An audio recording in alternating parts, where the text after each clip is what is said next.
गया है। तो ये बड़ी और महत्वपूर्ण जानकारी आप तक पहुंचा रहे हैं। तो कार्यकर्ताओं की तरफ से चुनाव आयोग का पुतला फूंका गया है। समाजवादी पार्टी कार्यालय के बाहर ये पुतला फूंका गया है। आपको बता दें कि मिल्कीपुर उपचुनाव में जिस तरह से समाजवादी पार्टी को हार का सामना करना पड़ा और उसके बाद इस हार के बाद अखिलेश यादव की तरफ से ट्वीट भी किया गया और मीडिया के सामने आकर उन्होंने ये भी कहा कि मिल्कीपुर उपचुनाव में धांधली हुई है और बेमानी से जीत बीजेपी को मिली है, बेमानी करके। और उसके बाद चुनाव आयोग पर भी लगातार आरोप लगाते हुए नजर आए थे और अब कार्यकर्ताओं ने चुनाव आयोग का पुतला फूंका है। उसी से जुड़ी ये तस्वीरें भरत सेठी ज्यादा जानकारी के साथ हमारे संवाददाता इसी खबर पर हमारे साथ जुड़ चुके हैं। सीधा रुख भरत का करेंगे और जानकारी लेंगे क्या कुछ अपडेट है उनके पास। भरत, तस्वीरें हम देख रहे हैं समाजवादी पार्टी कार्यालय के बाहर की तस्वीरें हैं जहां पर उनके कार्यकर्ताओं की तरफ से चुनाव आयोग का पुतला फूंका गया है। और देखिए, आपको बता दें, मिल्कीपुर में जब से वोटिंग हुई थी, वोटिंग से लेकर काउंटिंग तक लगातार समाजवादी पार्टी धांधली का आरोप लगा रही थी और लगातार ये कह रही थी कि जो प्रशासन है और चुनाव आयोग है जो पूरा सब धांधली कर रहे हैं और बीजेपी को जिताना चाहते हैं।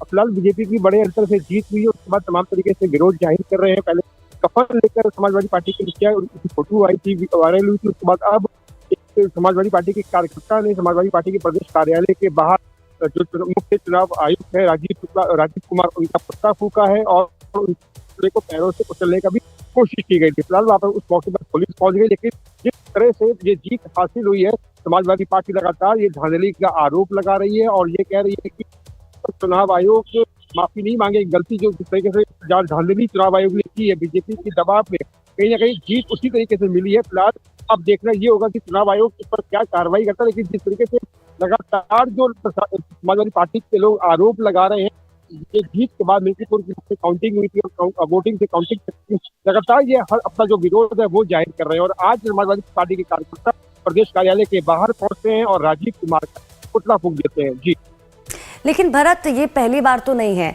जब इस तरह का जो विरोध है या फिर ये कहा जाए, क्योंकि इससे पहले भी चाहे हम लोकसभा चुनाव की बात करें, इससे पहले जो विधानसभा चुनाव है उसकी बात करें, उस दौरान भी समाजवादी पार्टी की तरफ से इस तरह के आरोप लगाए गए हैं। ना सिर्फ समाजवादी पार्टी बल्कि कांग्रेस भी इस तरह के आरोप लगाती हुई आई है। हार के बाद वो यही कहती है, ईवीएम पर सवाल उठाती है या फिर चुनाव आयोग को लेकर अब ये कहा बयान दिया जाता है।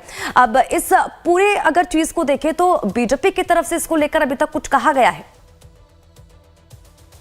देखिए, अभी बीजेपी की तरफ से कोई प्रक्रिया नहीं आई है, लेकिन अगर बात करें, ये हर बार जब भी बीजेपी जीतती है या विपक्ष समाजवादी पार्टी है या आम आदमी पार्टी है या कांग्रेस हारता है तो निश्चित तौर पर ईवीएम पर सवाल जरूर खड़े करता है। लेकिन अब ये प्रशासन और चुनाव आयोग पर भी इन्होंने सवाल खड़े कर दिए। ये कहा है कि इन लोग की धांधली का कारण है कि बीजेपी को एक बड़ी जीत हासिल हुई है, लेकिन वहाँ की जो जनता है वो समाजवादी पार्टी को जिताना चाहती थी। अवधेश प्रसाद जो सांसद, उन्होंने कहा था कि जनता हमारे साथ है, लेकिन ये अगर धांधली ना होती तो आज बड़े अंतर समाजवादी पार्टी के प्रत्याशी जो अवधेश प्रसाद के जो बेटे हैं वो जीते। फिलहाल अभी जो जिस तरीके से हर बार चुनाव के रिजल्ट आते हैं तो निश्चित तौर पर जो विपक्ष है वो कहीं ना कहीं सवाल जरूर खड़े करता है, चाहे वो ईवीएम की बात करें उस पर सवाल खड़े करेगा या फिर चुनाव आयोग की कार्यशैली पर भी सवाल खड़े करता है। जी,